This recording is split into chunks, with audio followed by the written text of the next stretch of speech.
But we begin with this story only on 10 News. You're looking at a local woman who's literally reenacting the scene that she said she saw out her window. And a parent Peeping Tom is targeting families in Hillcrest. And our 10 News reporter Michael Chin found out one father says he caught the man spying on his 1-year-old daughter. You're looking at the space that connects 2 units of a duplex. That's a bedroom window, but this is where that man was lurking, right under a bathroom window. Around 5:30 in the morning Wednesday, just off University.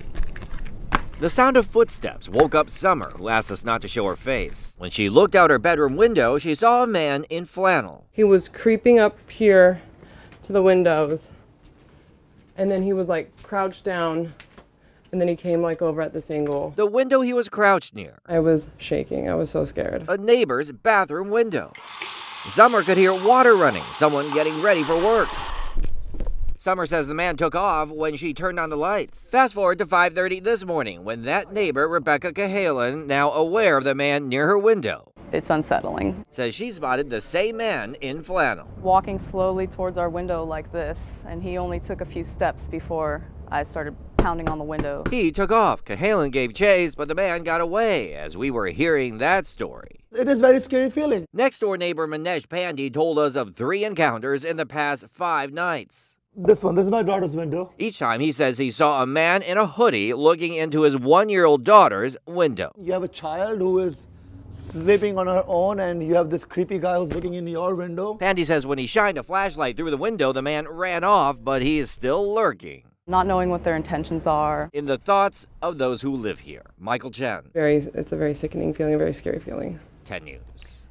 Now, all 3 of these neighbors called police, but it's not clear tonight if there is a link between the man in the flannel and the man wearing the hoodie. All right, Ann, Brian Chalonsky here in the 10 News Live Center now with an update to breaking news. We first brought you at 10 News at 5 o'clock. Let's take you to the video from Sky 10. This motorcycle crash there in Encinitas. Well, now we know from CHP that 1 person has been killed. That was the blurry video you saw there. There's the bike laying there in the road. It was involved in an accident with, it looked like a semi. This is at I-5 South near Santa Fe Drive in Encinitas Boulevard. You see what it's doing to traffic, snarling it as they have at least 3 lanes closed down, but some sad news to report. At least 1 person, we believe it was the person riding that motorcycle, was killed. Steve. Brian, thank you. We have new developments. A local man could spend the rest of his life locked up for killing his girlfriend. David Ashton was sentenced to 15 years to life in prison today. He attacked Regina Moore in their Claremont Mesa apartment last year. She suffered more than 24 separate injuries. That vicious crime left neighbors stunned. And so the neighborhood has always been sort of nice. And just to find out that somebody would beat somebody is enough to just make me cry. But to beat him badly, to death, that just shocks me terribly. Ashton also faces child molestation charges for allegedly abusing a step-grandson more than a decade ago. That trial starts in October. New at 6 o'clock, 3 burglary suspects are behind bars after leading police on a chase through the South Bay. I've got the map behind me. Here's where neighbors spotted them on Madden Avenue. Neighbors sees them breaking into a home. That was in Otay Mesa West. That's near Pence Elementary, if you know the landmark. So that neighbor calls 911. Police show up. The suspects drive away. Where did they go? Well, they went down, and about 20 minutes later, their car crashes at Paxton Drive and Elrose Drive. That is where they were arrested again. It was about 20 minutes later. Steve. New details on a plan encouraging undocumented immigrants to report crimes here in San Diego. A proposed bill would ban police from detaining a victim or witness for being in the country illegally. The Chula Vista police chief says that policy is already in place there in the South Bay. The men and women of Chula Vista Police Department's focus is public safety, not immigration. The state assembly has already approved the bill. It now heads to the state senate. New tonight, a man wanted for trying to kill someone is caught trying to sneak into the South Bay. Border agents arresting Antonio Perez at the Otay Mesa port of entry yesterday. Now, he is a U.S. citizen, but he was allegedly using a fake tourist visa. And agents noticed that the face didn't match the picture on the visa, so they ran his prints, and that's when they say they discovered that he was wanted in Vegas. He's now sitting in jail in San Diego. And we have a crime alert tonight. The search is on for a pair of armed men throughout the county. One of them shot at a man and his friends while they were walking in City Heights. The man was hit in the chest, but he is expected to survive. Police are trying to find another gunman who pistol whipped a store clerk in Scripps Ranch, then fired shots inside the market. The bullets hit the wall behind the clerk, but fortunately they missed that worker. He was taken to the hospital, but we're told that that worker will be okay. Thank goodness.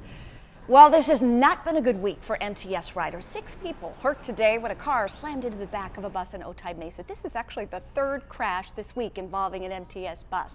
And 10 News reporter Grecia Aguilar spoke to the riders who were actually on the bus during today's accident.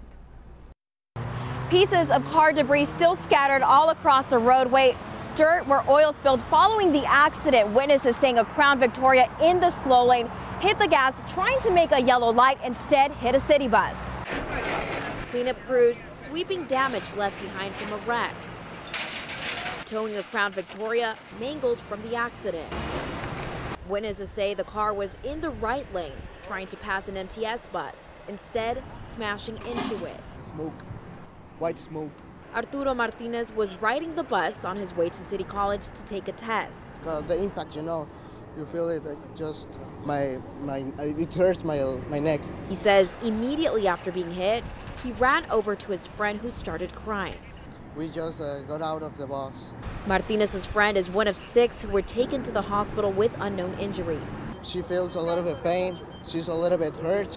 All other passengers transferred onto a separate bus, going about their way. Reporting from Otay Mesa, Grecia Aguilar, 10 News. The driver of the Crown Victoria was also taken to the hospital. His injuries are unknown at this time. All right, Ann, we are back here in the 10 News Live Center now with some new details about this, the gas tax. The state Senate will finalize the measure on Monday, then send it to the governor's desk. Here are the big things you need to know going forward. The 12-cent gas tax hike goes into effect on November 1st. The vehicle registration fee increase will go into effect next year. Then the $100 annual fee for zero-emission cars, that only impacts model year 2020 and later. The money will be split between state and local governments. And not only that, Brian, thank you. The average price of gas now in San Diego County is about $3 a gallon. But there are some places where you could fill up for less this weekend. In the South Bay, the station on Cactus Road and Otay Mesa Road, $2.64 a gallon there. Let's zoom up to the North County. It's about $2.69 at the Arco on El Norte Parkway and Iris Lane in Escondido. And in the East County, it's also $2.69 at the Quick Trip, which is off I-8 at Mollison Avenue. And you'll pay that same price in Pacific Beach at the Mobile gas station on Ingram and Grand. San Diego County no longer in a drought emergency. That's thanks to all the rain that we've had so far this year. Our efforts also of conserving water. Governor Jerry Brown lifted the emergency today because this is what our drought monitor looks like now. See all this yellow down here for San Diego County? That's a good thing. Means that we are abnormally dry, but it's a huge improvement from last year. This is what I'm talking about. Take a look at all the red that's here to the north of us and then that red that we have there in San Diego County. That's what it looked like last year. We were in an extreme drought. Governor Brown says even though the drought emergency is over, water conservation must remain a way of life. Yeah, it's a great reminder. Also, new developments tonight in the future of the San Onofre nuclear station. The owners are now willing to move radioactive waste away from the site instead of just burying it along the coast. Southern California Edison is offering to transfer all that waste by the year 2019. The waste would go to an off-site facility. The station, of course, has been closed since a small leak happened back in 2012. A woman is recovering after being rescued from a cruise ship about 200 miles south of San Diego. She suffered a medical emergency, possibly a brain hemorrhage, we're told, on the Star Princess. Well, the Coast Guard flew out there, had a helicopter hoist her up, and then flew her to Sharp Memorial Hospital. New at 6, a high school teacher who's also a mom and wife will spend 6 months in jail for having sex with a student. Tara Stump pleaded no contest to the charges. She started sleeping with a 16-year-old while teaching culinary arts at Arroyo Grande High School. That's near San Luis Obispo. Stump has been fired, but she was named Teacher of the Year back in 2013. Wow, what a turnaround. Health alert, 2 people in San Diego County have died from hepatitis A since November. The County Health and Human Services Department just released that report today, detailing 42 total cases over that time. Local health officials are still trying to figure out if there's a common link between those cases. And in the meantime, they say it's important for people to get vaccinated for that disease. New video behind me showing the moments before a man allegedly punched a woman in the face because she refused to go out with him. He was apparently dancing moments earlier. The victim claims that she filmed him dancing in this Riverside parking garage because he and a friend were following her. Then they started dancing and then asked her out. And when she said no, This is what she claims he did to her. Her face, we actually had to blur it out. That's how badly she was beaten.